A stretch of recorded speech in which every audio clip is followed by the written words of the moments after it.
नमस्ते, स्वागत बा हमरा चैनल पर। खूब सुंदर एगो इमली घोटाई गीत गावतानी। कैसन लागी कमेंट में बताएम लो, लाइक सब्सक्राइब करेम लो। बिना बोलावले मामा आइले, मड़वा के कैले ही नाई जी। बिना बोलावले मामा आइले, मड़वा के कैले ही नाई जी।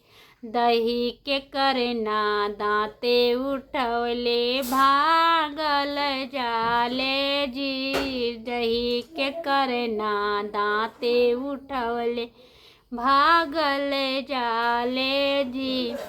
कुत्ता के भके डंटा चलौनी, कोय कोय करत जाले जी। कुत्ता के भके डंटा चलौनी, कोय कोय करत जाले जी। बिना बोलावल मामा आइले, मड़वा के कैले ही नाई जी। बिना बोलावल मामा आइले, मड़वा के कैले ही नाई जी।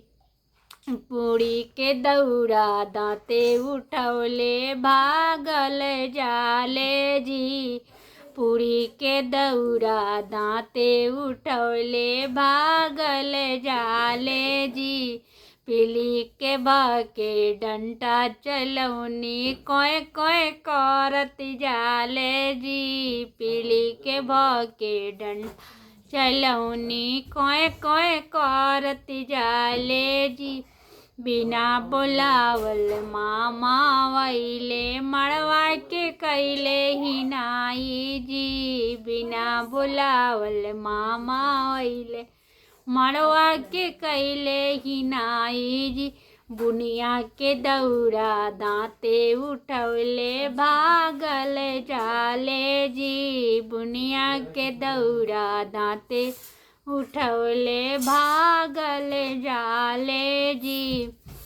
कुत्ता के भके डंटा चलौनी, कोय कोय करत जाले जी। कुत्ता के भके डंटा चलौनी, कोय कोय करत जाले जी।